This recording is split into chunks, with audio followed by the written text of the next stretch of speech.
Good morning. It's March 3rd, 2025, the first nachos of March. Welcome, welcome, welcome. As you all know, this is Humanities 101 Nachos, the NeuroAffirming Conversation Hour for outreach and support, meeting every Monday, 9 a.m. Eastern Standard Time. Well, we're at Daylight Savings Time right now, so we'll be in Standard Time next week, though. Yeah. All right, so don't forget to set your clocks next week, or you will not find me here. You'll be a day late and an hour short. So today is, I wanted to start with a little quote again, as always. And this will probably be one of the last, but it's a Tolkien quote again. And it reminds us, and it's kind of talking about fairy tale. And fairy tale is a genre. And what Tolkien said was, fairy tale does not deny the existence of sorrow and failure. The possibility of these is necessary to the joy of deliverance. It denies, in the face of much evidence, if you will, universal final defeat, giving a fleeting glimpse of joy beyond the walls of the world. And again, when people criticized fairy tales and mythology for being good always triumphs over evil, this was Tolkien's response. Fairy tale does not deny the existence of sorrow and failure. The possibility of these is necessary for the joy of deliverance. It denies, in the face of much evidence, if you will, universal final defeat, giving a fleeting glimpse of joy beyond the walls of the world. So as you know, we often talk about ways in which humans seek justice and truth in Humanities 101. Fights for justice, belonging, and community abound. These fights are not without numerous struggles. Too often we are met with barriers, misunderstandings, and systemic failures that make our efforts feel like an uphill battle. But just as J.R. Tolkien's words remind us, the existence of sorrow and struggle does not erase the possibility of joy. It makes it all the more profound. Fairy tales do not ignore hardship. Rather, they insist that even in the face of overwhelming odds, hope and deliverance are possible. This idea resonates deeply with the work we do, advocating for policies that recognize marginalized and disabled people as leaders, experts, and full participants in society.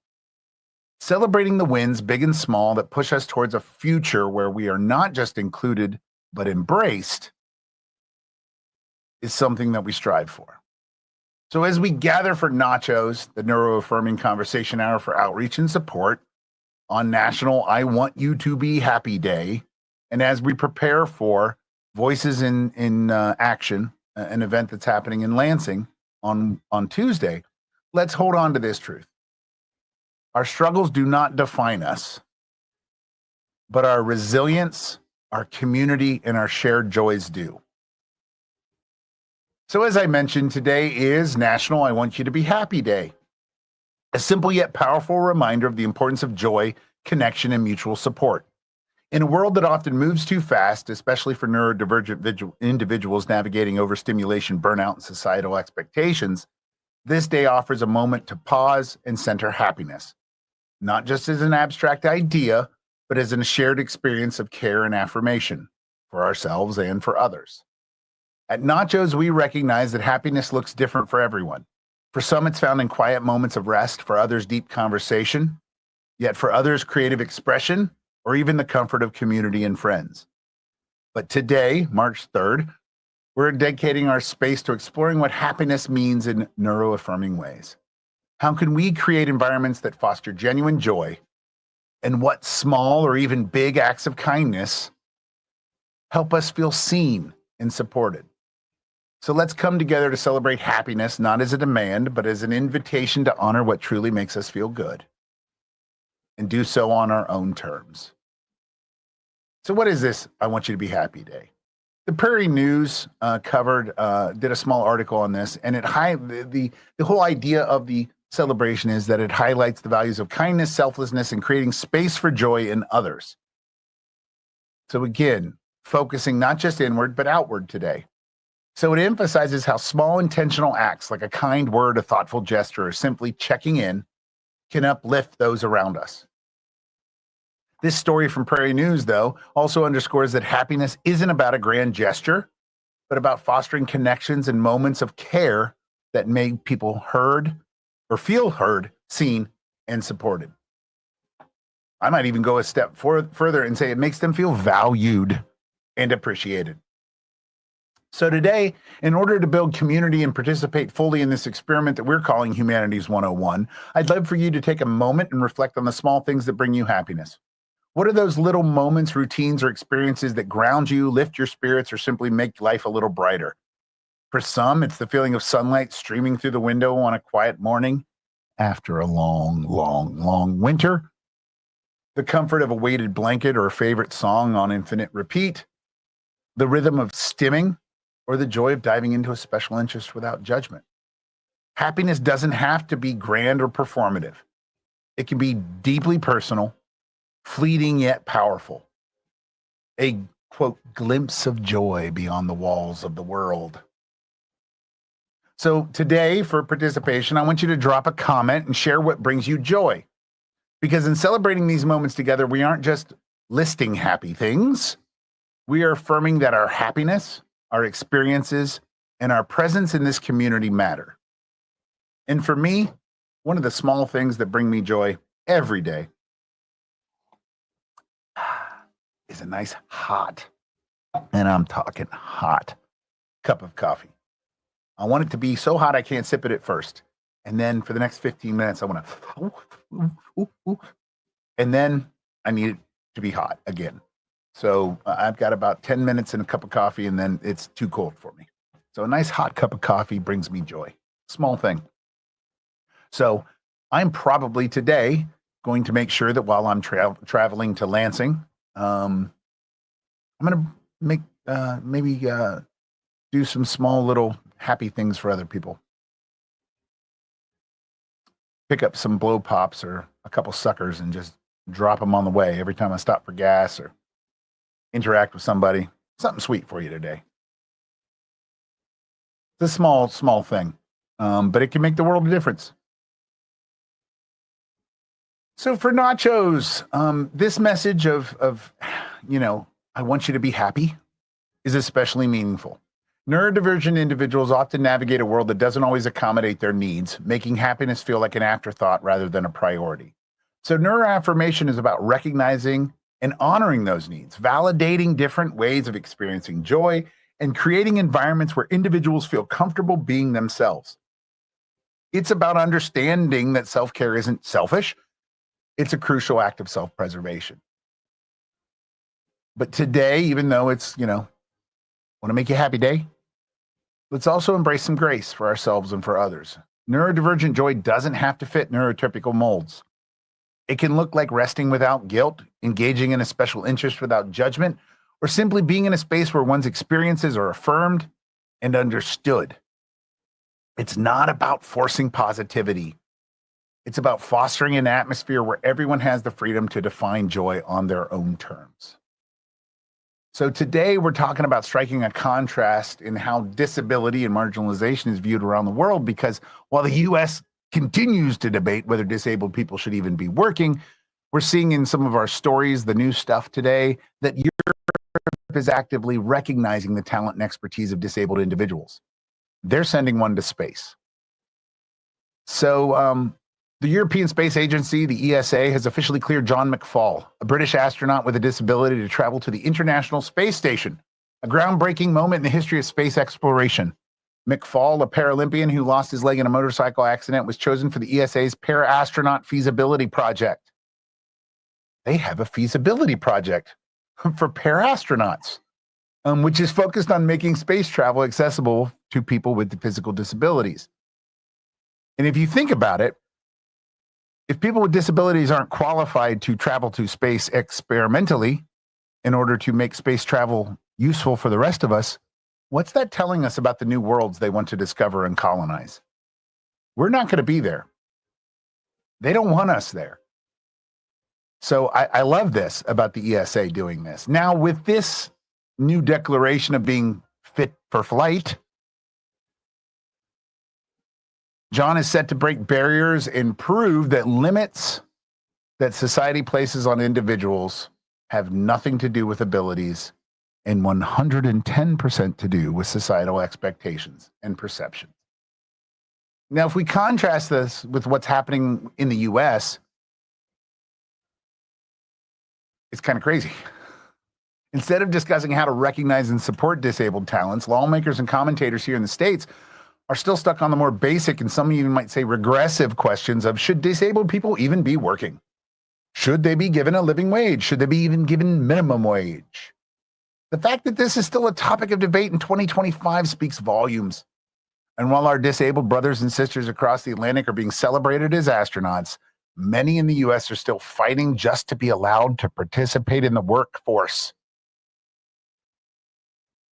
It isn't just frustrating. It's a reflection of a deeper societal value. Europe is acknowledging disabled existence, while the US continues to question disabled existence in professional spaces. Scratch that. Rewind. Europe is acknowledging disabled excellence, and we're struggling to acknowledge disabled existence. The gap between these could not be starker, and the need for change could not be more urgent. But let's bring this conversation back to something even more fundamental: joy, self-care, and neuroaffirmation. If we think about today being I Want You to Be Happy Day, it's a day meant to uplift and support one another. So true happiness for neurodivergent individuals comes from simply being included. It comes from that, but it also comes from being valued. And from knowing that our expertise, our contributions, and our potentials aren't just seen, but actively invested in. McFall's journey is a powerful reminder that disabled people belong everywhere, including space. If the ESA can recognize and support that, what's stopping the USA from doing the same in every other field? Astronauts are supposed to be the best of the best. Why can't we be some of the best? We are. We know this. We just need you to recognize it. So instead of debating whether disabled people should work, perhaps it's time to ask, how can we remove the barriers so that everyone can thrive? Not just disabled people, but everyone. What are the barriers for everyone? Because when we build a world where disabled people are not only included, but celebrated, we all move forward together. Now, this is also exemplified in a new scientific breakthrough from researchers in Germany and in Switzerland. They're making headlines because a team of scientists developed a new brain-computer interface that significantly improves communication for individuals with severe motor impairments. Now, the technology tested successfully in clinical trials allows users to interact with digital systems entirely with their brain signals, marking a massive step forward for accessibility and autonomy. But it isn't just about this technology and about the patients that will be helped by this.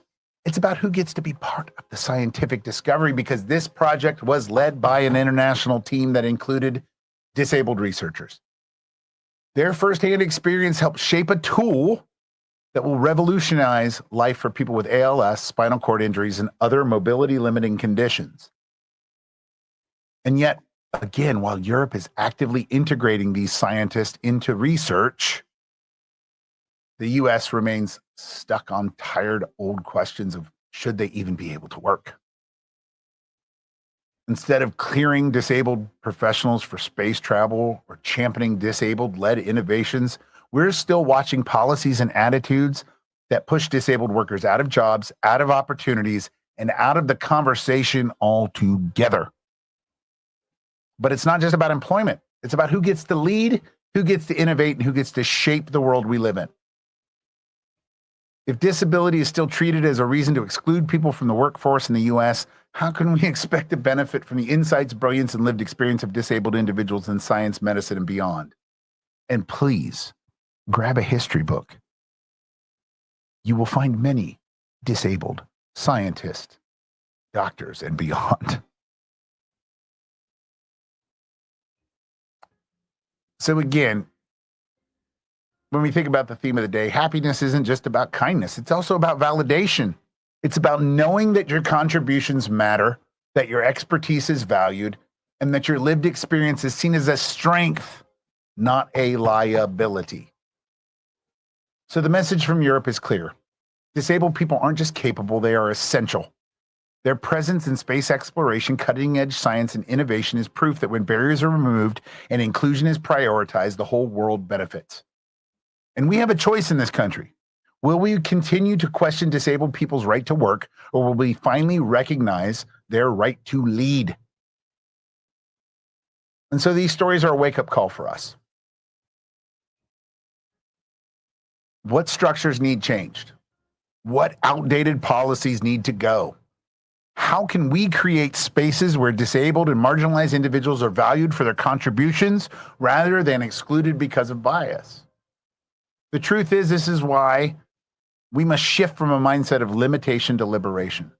We have to unlock untapped potential, not just for disabled individuals, but for society as a whole. We must presume competence. Because when we build a world, again, where everyone is designed for, everyone can move forward together. And really, at the heart of this is that disabled ideas and that disabled voices matter. It's not just simply enough to acknowledge our existence, but we need to have a seat at the table. We need to be able to speak out about the barriers that we face, and we need to have a place in shaping policy that directly affects and impacts our lives. And it's not easy. Self-advocacy, especially when you have a disability like autism, communication, social issues, the act of pushing back can be overwhelming. Because when you push back against ableism, when you speak up in spaces that weren't built for us and demand change, that requires energy. And it requires resilience, and it requires a whole hell of a lot of self-grace. And that's why self-care is so crucial. It's not just about stepping away from the fight because you don't want to fight. It's about sustaining ourselves within the fight so that we can be back for more. When we recognize our own limitations and we allow ourselves rest without guilt, and when we allow ourselves to seek out affirming spaces, it's a part of how we protect our ability to advocate in the future. And we're doing this not just for us, but for the people that we're advocating on behalf. And so that's why tomorrow I'll be in Lansing at the state capitol and at Constitutional Hall at Self-Advocacy Day, talking with state legislators and disability rights leaders at an event hosted by the Michigan Developmental Disabilities Council. As you may or may not know, I am the Public Relations Director of the Self-Advocates of Michigan, a subgroup of the Michigan Developmental Disabilities Council, and we're putting on an event that it's an opportunity for disabled people to come together, share experiences, and engage in self-advocacy. And we're going to push for real systemic change. And at the bare minimum, we're going to be pushing to have our voices heard. So it's a space where those voices aren't just heard, they're centered. And when disabled people are given a platform to speak, lead, and demand better, we begin to dismantle the very barriers that keep so many from thriving. Now, tomorrow, I'll be on the ground speaking with state legislators and disability advocates from across Michigan to bring you firsthand insights into policies, challenges, and victories shaping our community. This event is more than just a gathering. It's a powerful platform where disabled individuals are taking the lead in advocating for their rights, sharing their experiences, and demanding real change. The Self-Advocates of Michigan chair, Jackie, will be there. She's amazing. And that woman doesn't take no shit. And so I'm here for it. So as part of my coverage, I'll be interviewing her and other key voices in the disability rights movement, community leaders, policymakers, congressmen and women, senators, to discuss the most pressing issues. I'll be sitting down with my state senator, Lana Tice, to talk about policy, accessibility, and what legislative steps need to be taken to ensure that disabled individuals have the support, inclusion, and opportunities they deserve. So stay tuned Check out here on the YouTube channel or other social media platforms where I'll be going live throughout the day, bringing you updates, behind the scenes moments, and real-time conversations with advocates and decision makers. And if you can't catch the live stream, don't worry. I'll be posting post-event content, including in-depth interviews and recaps, so you won't miss a thing. It's a critical moment for disability advocacy in Michigan and the U.S. in general, and I'm excited to bring these conversations directly to you.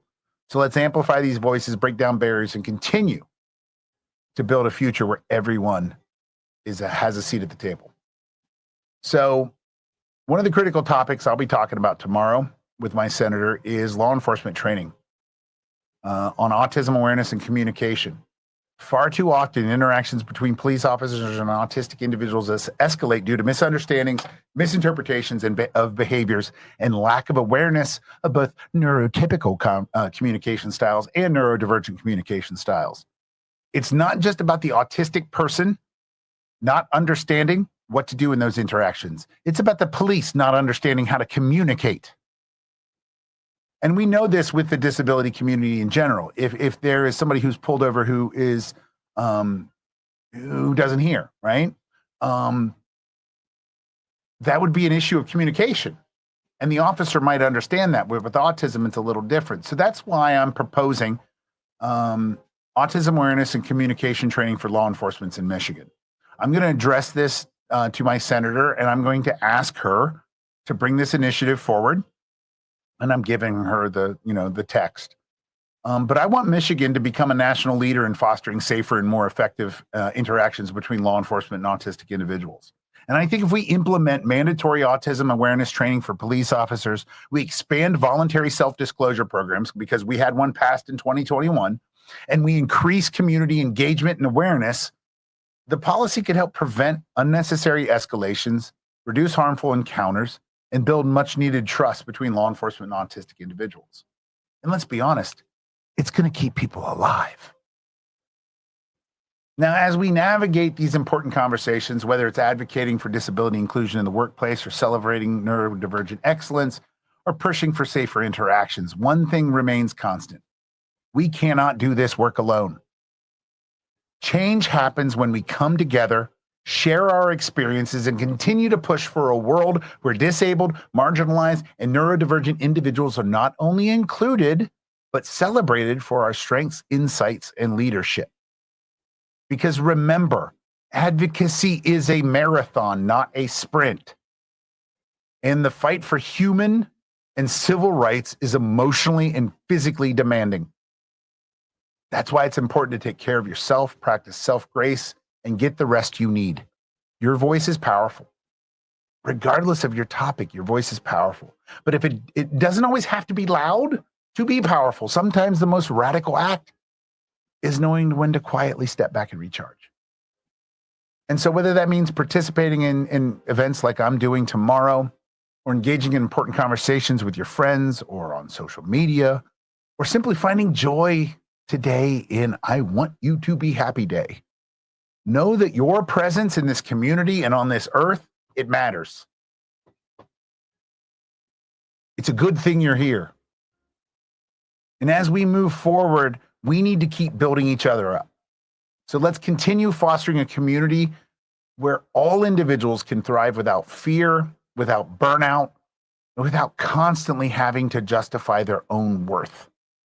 Because when we support each other and when we affirm each other's needs and experiences, and when we fight for a world that works for us all, we all move together forward. I want you to take this forward today and remember that it's not about the big acts. Sometimes it is the small acts. It's often the small acts that make the biggest difference. And remember, if you want to catch me, I'll be in Florida on the 15th of March. I'll be in Flint on the 15th of April, and I'll be on campus of Henry Ford College in Dearborn, Michigan on the 16th of April at noon, giving a lecture on autism myths and ways in which we can help out each other in this world. So please join me there, either at PolyCon, March 15th, Lakeland, Florida, April 15th, Grand Blanc Genesee District Library in Grand Blanc, Michigan, or on April 16th in the Walter Reuther Liberal Arts Building on Henry Ford College's campus at 12 noon. I can only tell you for sure that I know that the April 16th one, there will be food because I will be bringing it. So hopefully I'll see you there. And remember, if you haven't dropped so in the chat already, please let us know in the comments. What brings you happiness today? What are your little things? Mine's a cup of coffee. What's yours? Well, it's a cup of coffee. And let's be honest, it's this sound. Let's do it, everybody. That sound makes me very, very, very happy. Let's do it, everybody. All right, guys. I hope you have a great day, a great week. And remember, for the students, this is our last week before spring break. Next week, you have off. So I won't see you next week because it's spring break. I'll still be here, but you won't. And there'll be no participation required, but I'll be here for everyone else. So I'll see you next week.